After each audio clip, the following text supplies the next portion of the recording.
Howdy, folks. I'm Merry Meadow Buttercups, mischievously menacing Muddy Meadows. I'm Amber. And here are more muddy meadows for us to menace, so let's get started on doing that. Alright folks, and our first letter is titled, Am I a Jerk for Not Stopping My Home Massage to Help My Husband Soothe the Baby?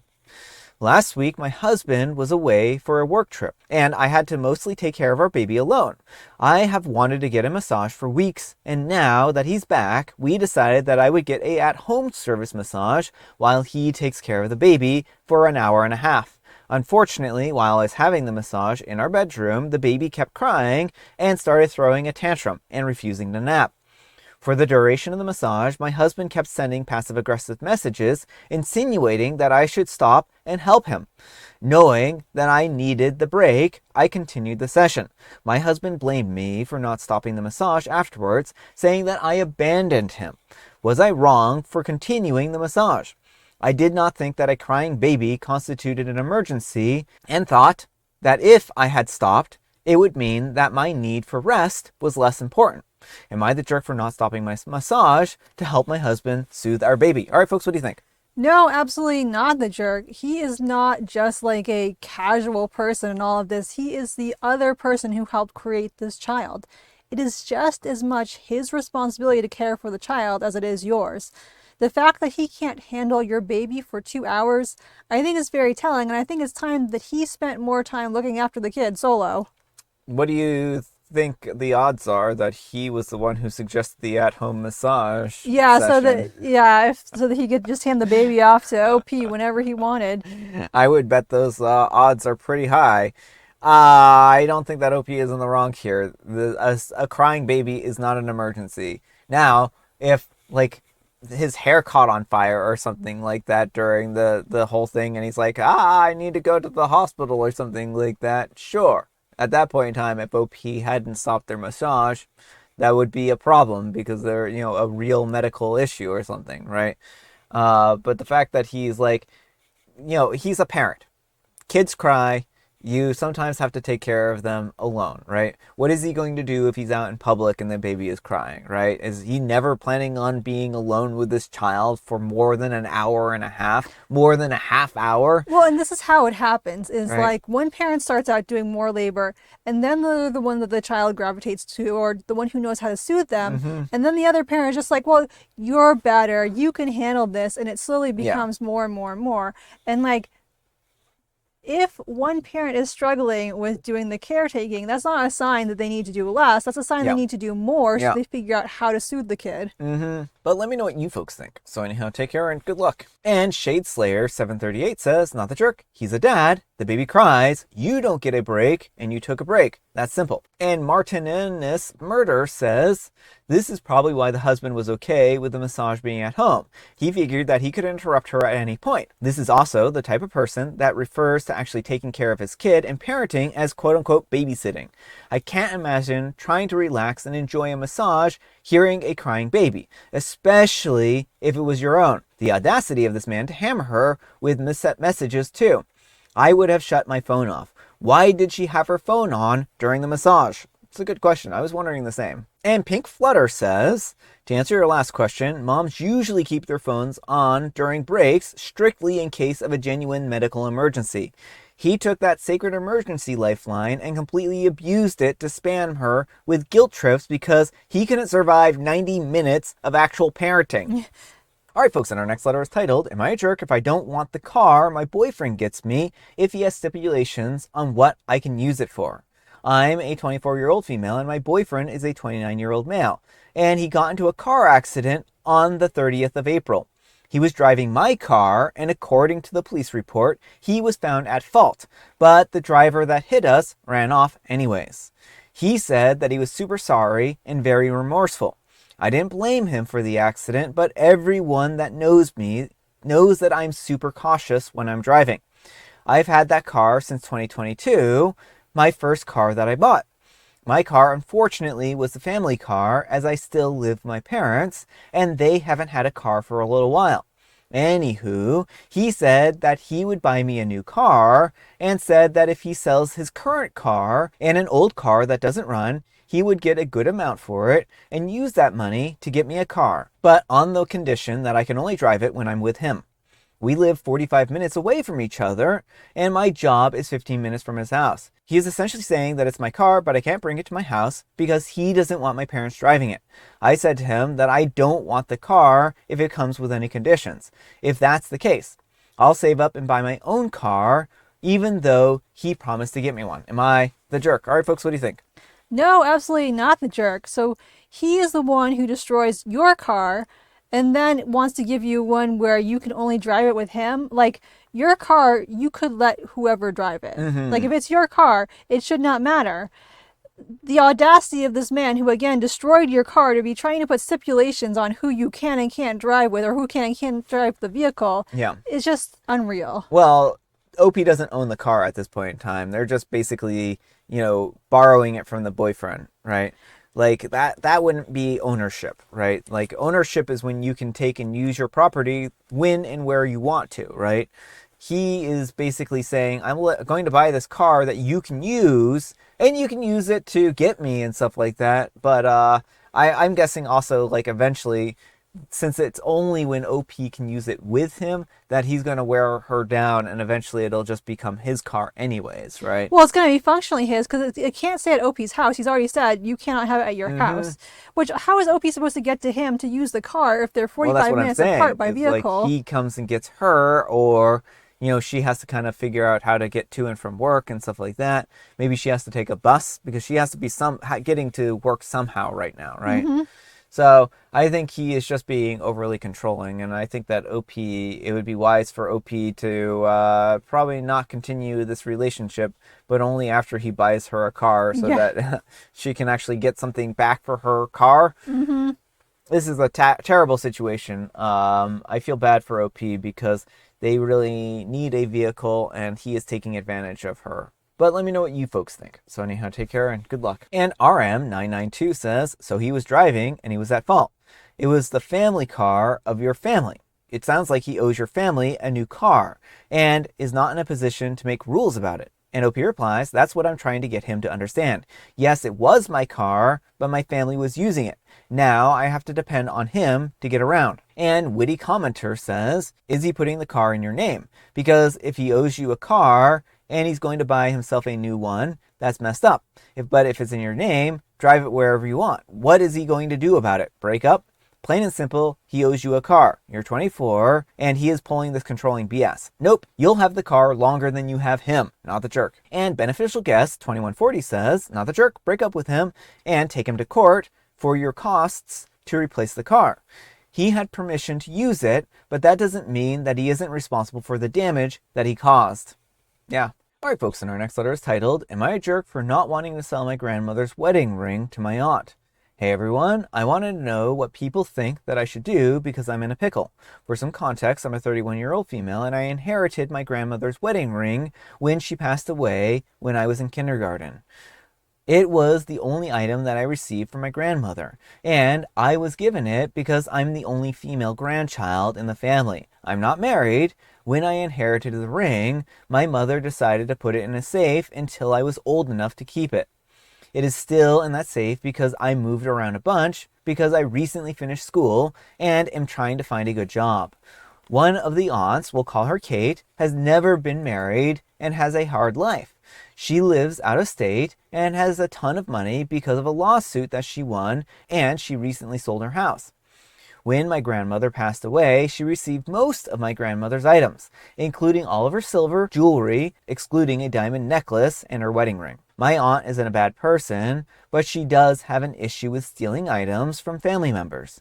She has stolen a diamond necklace from one of my aunts, stolen random items from my mom, and a few years ago was caught trying to steal the wedding ring. Well, this is where I'm not sure if I'm the jerk. My Aunt Kate recently visited my mother. I wasn't there when this event happened, and she asked my mother about the wedding ring. My mom showed her the ring and asked my mom if she could buy it off her. My mom said that I would have to decide that because it was my ring. Kate asked my mom to appraise it, and she would give me the money and give it back to me when she dies. She is in her early 70s. The ring is worth $5,000 to $6,000. My mother told me the situation and told me to think about it. I'm currently about $42,000 in debt with student loans and worried about payments. I was tempted for a moment, but I am frustrated that she never asked me personally. I do not like that she thinks that she can just use her money to get whatever she wants. This is the only thing that I have left of my grandmother, and a small dent of my loans doesn't seem worth losing the ring. After thinking about it for a week, I told my mom that I did not want to do the offer. I honestly don't think that I would ever see the ring again. This conversation happened about 2 weeks ago. Kate never asked me. Yesterday, my mom called me to tell me that Kate was asking for the ring again.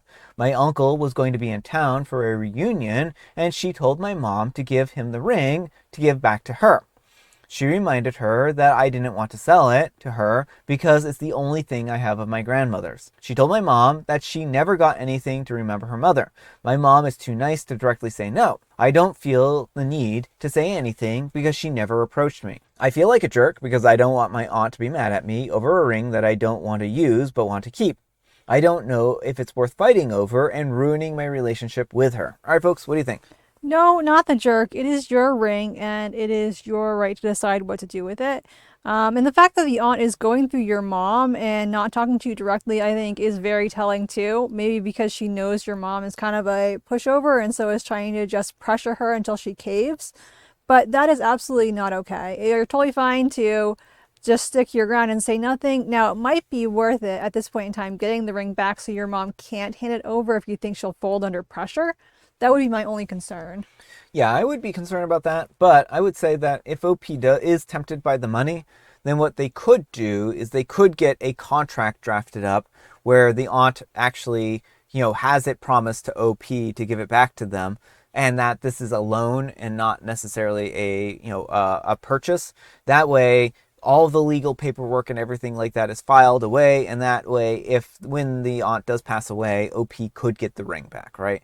And I mean, certainly, I don't know that that is the best decision or not, because this could go south pretty quickly, but there could also be stipulations in there that if the ring disappears or something happens to it, then some other comparable item from the grandmother's collection has to be given to OP from the aunt stuff, right? So I would say that there are probably ways that OP could approach the situation to ensure that they do get something to remember their grandmother by, but also that they aren't worried about that, and they can also allow the aunt to use the ring. That's really up to OP though, because I think there's a lot of stipulations here, and there's a lot of risk involved with the situation. Like, OP could give the ring away to the aunt, and the aunt could lose the ring, right? Or they could damage it, or any number of things could happen to that ring. And so I think without knowing more about the aunt and how she takes care of things, it would be really hard for me to know for sure whether this would be a good idea or not. OP seems to think that they would never see the ring again, and I don't know if that's because they think that the aunt is going to give it away or sell it, or if it's because they think the aunt isn't a trustworthy individual, right? So I kind of have a hard time on some of those aspects, but I think that OP, at the end of the day, they can decide what to do with their ring. But let me know what you folks think. So anyhow, take care and good luck. All right, folks, and our next letter is titled, Am I a Jerk? My sister is pressuring me and my parents to rehome my dog. My sister, who has a child that is severely allergic to dogs, moved abroad permanently. However, she plans to come and live with me and my parents every summer for 2 months. The problem is that we have a 12-year-old dog and her child is extremely allergic to it. She came last summer to live with us, and for the first time since moving, she found 2 friends to look after the dog for a month each, but they don't want to do it again. I've tried finding friends to look after my dog, but the most I can do is find someone for 2 weeks. My sister is pressuring us about it, and last summer, she argued with me, saying that me and my parents are selfish for not rehoming the dog forever when we found out that our kid is allergic. I told her that's unfair, because she's only in the country for 2 months, and I've also grown up with this dog for 12 years. She argued that her child was diagnosed with allergies 2 years before they moved. Either way, they knew that they were moving abroad, so she honestly is being very selfish, in my opinion. Yesterday, she even searched how long my dog's breeds live, and she said, oh, nice, some only live to 13. And she has been spamming my mother with messages today saying that her kid is crying because he cannot come here and visit us. We do not have the money to take our dog to the shelter for 2 months either. Am I the jerk? Also, some advice would be nice as to what we should do. All right, folks, what do you think? No, absolutely not the jerk. This is the dog's house. Like, this is your family dog. This is where the dog has grown up and knows. Like you said, you had this dog for 12 years. That is a long time. This dog is part of your family. I understand your sister's frustrations, but her behavior is despicable. Talking about how the dog might only live so long, like, that is downright reprehensible. Yeah. This is a member of your family, and your sister's like, oh, Can't wait for them to die. exactly. Your sister can just find somewhere else to stay, you Yeah. know? Like, get a hotel Or an Airbnb or or something any like number that, of right? things. Yeah. Like, she has options. It will cost her money. She may have to shorten her stay, but her demand is unreasonable. Yeah, that's kind of where I wanted to go with this. I think that she should find a different place to stay, and that's really the end of the story.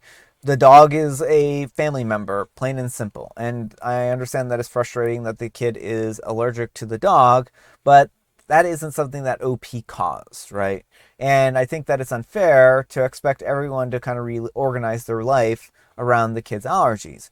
Now, I don't think the kid should be exposed to the dog, but I do think, like, if they got an Airbnb or something else, then it would be easy for them to get together, talk and all kinds of things here.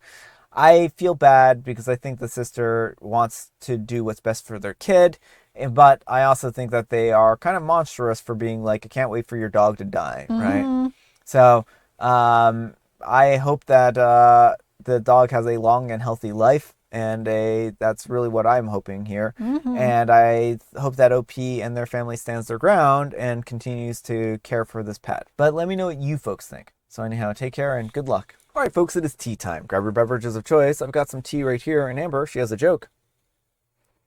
Did you see the snowman at the grocery store looking at carrots? I did. And then they melted into a puddle before they could grab one. He was picking his nose. He was. But then he turned into a puddle, and so there was no nose picking. It's very sad. Yeah. Hey folks, today is a very special day. It's Snowman Day or Melted Snowman Day, depending on your perspective. So if you want, go find a cup of water and then you can put a little carrot in it and you can have yourself a little melted snowman. So yeah, enjoy. I will not be participating in this day. Put a little hat on it. Then you'll have a whole snowman. All right, folks, that's all the time we have for today. Thank you so much for watching. Happy wonderful Wednesday, Hump Day, Friday, Junior's Eve. Amber, we need some kind of moral advice and or guidance, and please have it a haiku for Haiku Wednesday. If you're a parent, you're not a babysitter. It's your job to care. Well said. But thanks so much for watching, and we'll see you all tomorrow. Bye.